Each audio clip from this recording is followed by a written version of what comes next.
한 가지 분명히 우리가 기억해야 하는 것은 이 회독의 효과는 회독을 한 번 하고 두 번 했을 때 절대 경험할 수 없다라는 것입니다. 하지만 한 번, 두 번, 세 번, 네 번 그렇게 계속 집중하여서 올바른 회독의 방법대로 회독을 한다면 충분히 그 회독의 능력을, 회독의 힘을 경험할 수 있게 될 것입니다. 제가 경험한 회독의 효과에 대해서 제가 그림으로 한번 설명을 해 드려 보겠습니다.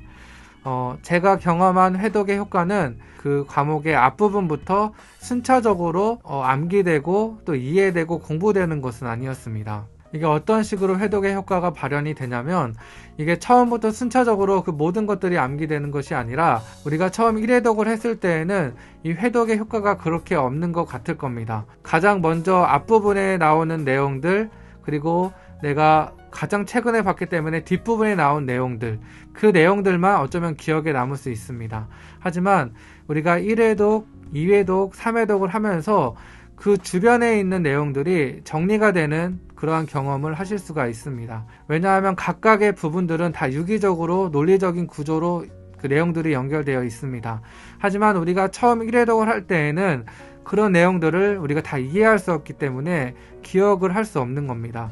하지만 회독을 하면 할수록 내가 이해하고 내가 해석할 수 있는 그 범위들이 점차 넓어지는 그러한 경험을 하게 됩니다.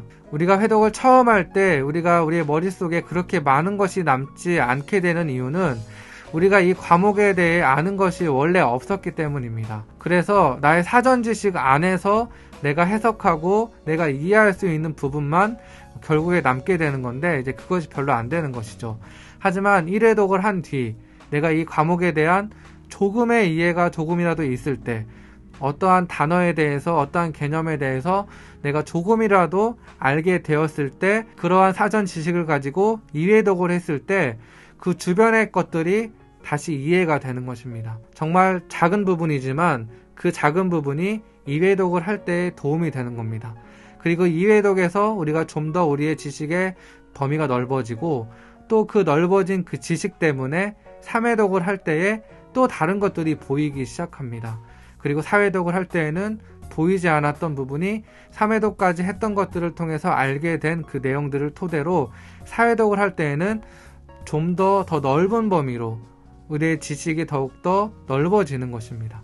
이러한 식으로 회독은 순차적으로 점차 처음부터 1번부터 10번까지가 순차적으로 이해되고 암기되는 것이 아니라 우리가 공부했던 부분인 이 중간 부분부터, 그 부분부터 우리의 이해의 범위가 점차 넓어지게 되고, 결국에는 이 방대한 내용이 우리가 결국 회독을 통해서 전체적인 내용을 이해하고 또 암기될 수 있다. 저는 그렇게 생각을 하고 저는 그렇게 경험을 했습니다. 따라서 처음부터 회독을 할 때 너무 이게 잘 이해가 되지 않고 이 회독을 왜 하는지 모르겠다라고 여겨질 수 있지만, 1회독을 하고 2회독을 하고 3회독을 하시고 또 4회독을 하신다면 이 회독의 효과를 누리실 수 있을 겁니다. 분명히 말씀드리는 것은 절대 1회독, 2회독, 3회독 때까지 이 회독의 효과를 누리실 수 없을 수 있다는 것입니다. 그러니까 포기하지 마시고 여러 번 최대한 회독을 하면서 공부를 하셨으면 좋겠습니다. 그리고 우리가 회독을 하면서 우리의 이해의 폭이 넓어지고 깊어지기 때문에 이 회독의 속도는 점차 빨라질 것입니다. 그래서 나는 지금 1회독 하는데도 이렇게 오랜 시간이 걸리는데 다른 분들은 5회독, 7회독, 10회독을 한다는데 이건 정말 나에게는 불가능한 일 같다라고 여겨질 수 있지만 절대 그렇지 않습니다. 회독의 속도는 빨라집니다. 분명히 회독의 속도는 빨라질 테니까 너무 1회독, 2회독 할 때 너무 느리다라는 것을 걱정하지 마시고 포기하지 마시고 회독을 하셨으면 좋겠습니다.